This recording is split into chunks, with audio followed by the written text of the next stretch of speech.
Mercredi 29 mars 2023, bonjour à toutes et à tous, voici l'essentiel de l'actualité à la mi-journée. Et en Vendée, ce qui marque l'actu, c'est d'abord la 10e journée de grève contre le projet de réforme des retraites. Hier, 5 rassemblements étaient organisés dans le département. Montaigu-Vendée pour du tractage, Challans et les Sables-d'Olonne pour des manifestations rassemblant respectivement 800 et 400 personnes selon les forces de l'ordre. En fin de journée, la mobilisation de Fontenay-le-Comte a réuni 500 personnes selon cette même source. Mais la manifestation principale, c'était à 14h30 à La Roche-sur-Yon. Agathe Poulet était sur place. Le discours est toujours le même, non à la réforme des retraites. Pour cette 10e journée de mobilisation, syndicats et manifestants ne comptent pas baisser les bras et gardent espoir pour le retrait de cette loi. C'est important pour nous d'être encore présents parce que nous sommes hostiles totalement à cette loi Macron et qu'il faut qu'on montre que la mobilisation est présente pour qu'on puisse au final gagner. Plus je pense qu'il reste sur ses opinions, plus les gens ou certaines personnes ont envie de continuer en fait. J'espère que le gouvernement sera plus raisonnable parce que la majorité du peuple français, qu'il soit dans la rue ou pas, est contre cette remise en cause de la retraite. Depuis le rejet de la motion de censure, la jeunesse est beaucoup plus présente dans la rue. Les plus jeunes manifestants veulent faire entendre leurs propres inquiétudes sur l'avenir, mais ils se mobilisent aussi pour les autres générations.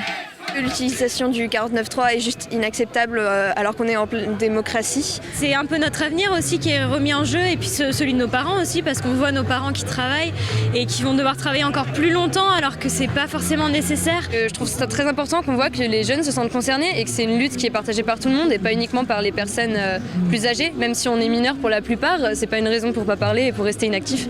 Marches, chants, blocages sur les ronds-points de l'entrée de La Roche-sur-Yon.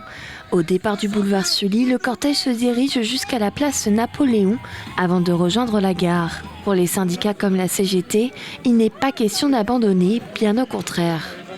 Alors que M. Macron ou le gouvernement puisse penser qu'on ne s'arrêtera pas, que les choses soient claires. On ira jusqu'au retrait et on ne s'arrêtera pas. Aujourd'hui, ce qu'on constate lors des manifestations, il y a des gens qui ne venaient pas du tout manifester qui sont là. Des jeunes, des moins jeunes, des actifs, des non-actifs. Tout le monde se sent concerné par cette réforme. Le déni de démocratie de la part du gouvernement est total. C'est une mesure complètement abjecte. Des covoiturages étaient également organisés depuis Fontenay-le-Comte pour participer à cette manifestation. Cette 10e journée à La Roche-sur-Yon a rassemblé 3700 personnes selon la police et 7000 selon les syndicats. Économie, Challans Communauté vient de signer un partenariat inédit en Vendée avec le groupement de prévention agréé des Pays de Loire.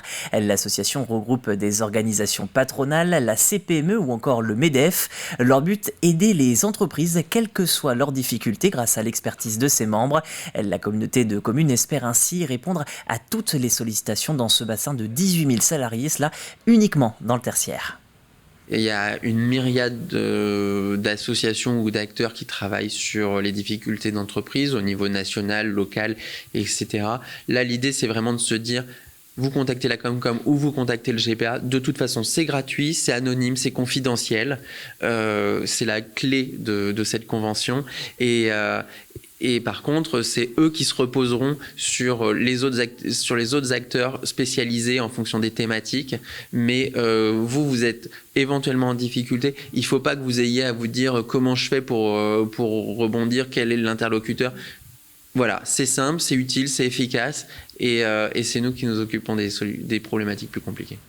Si vous êtes en difficulté, il vous suffit de prendre rendez-vous. Lors d'une première rencontre, la situation de votre société est exposée aux membres de la GPA pour mieux comprendre votre situation. Et puis lors d'un second point, des conseils sont apportés par des experts et d'autres chefs d'entreprise. L'accompagnement peut ensuite durer jusqu'à 3 ans en fonction de vos besoins. Les entreprises ont été sous perfusion. On a connu le Covid notamment, qui a été une étape assez marquée là, dans la vie de nos entreprises. On a contracté des PGE et donc aujourd'hui, on est à l'étape où il faut rembourser tout ça. Et il faut rembourser dans un contexte économique, géopolitique qui est extrêmement compliqué et qui impacte aussi la vie et le commerce dans les entreprises. Et donc, parfois, c'est un peu difficile de le faire et donc ça accroît le nombre d'entreprises qui ont besoin d'être accompagnées. Tout autre chose, 50, c'est le nombre de personnes décédées sur les routes vendéennes l'an dernier. Chaque année, un quart de ces accidents mortels implique une personne au guidon d'un 2 roues. Et face à cette situation, l'association Assurance Prévention et les forces de l'ordre s'associent une nouvelle fois pour proposer une journée d'information auprès des 14-24 ans. L'idée, mieux appréhender les risques routiers et apprendre des bons gestes. Pour cela, une piste éphémère a été aménagée à Luçon. Reportage dans le Sud Vendée avec Cyril Guillet. Si les 2 roues motorisés représentent seulement 1,9% du trafic routier, ils comptabilisent 22% des décès sur nos routes et 33% des blessés graves. Pour sensibiliser les plus jeunes aux bons gestes sur la route, la piste d'éducation routière CRS Assurance Prévention a fait halte au cœur de la cité de Richelieu. On a quand même près de 3000 lycéens, collégiens sur la ville. Et donc avec les déplacements, avec les accidents, c'est quand même très utile de les former, de les informer et de les sensibiliser au danger d'être piéton, d'être cycliste, d'être sur une 2 roues. 20% des décès sur la route concernent la tranche des 14-24 ans. Alors ici, on leur apprend les bons gestes. On s'aperçoit que sur la route, on a tendance à voir des jeunes qui roulent sans casque, des jeunes et moins jeunes d'ailleurs, ou des casques qui ne sont pas homologués, ou des casques qui ne sont pas attachés, sont juste posés sur la tête. Ils évitent aussi souvent de porter des tenues qui protègent, comme des blousons, parce qu'il fait chaud, des pantalons, parce qu'ils préfèrent rouler en short. Et il faut comprendre qu'il faut être équipé pour rouler en 2 roues motorisés. Et avec le temps, les pratiques évoluent et les moyens de déplacement aussi. On a les trottinettes, on a des choses, des gyropodes, on a plein de choses. Les jeunes ont plein de choses pour s'amuser. Et parfois, ils prennent la route pour un terrain de jeu. Et c'est là le danger, parce qu'en fait, les automobilistes ne sont pas forcément très prompts à laisser passer la trottinette, à laisser passer le vélo. Et c'est à nous de leur dire attention, il y a des règles. Les comportements à risque aussi évoluent, avec notamment l'usage du téléphone. C'est un sport national, l'utilisation du téléphone avec le véhicule, avec le piéton, avec le vélo, avec la trottinette, tout est possible. On voit même les gens qui se le mettent sous le casque. Enfin, voilà, ça fait partie effectivement des nouvelles infractions qu'on constate. Chaque année, cette piste d'éducation routière s'installe dans une vingtaine de villes en France.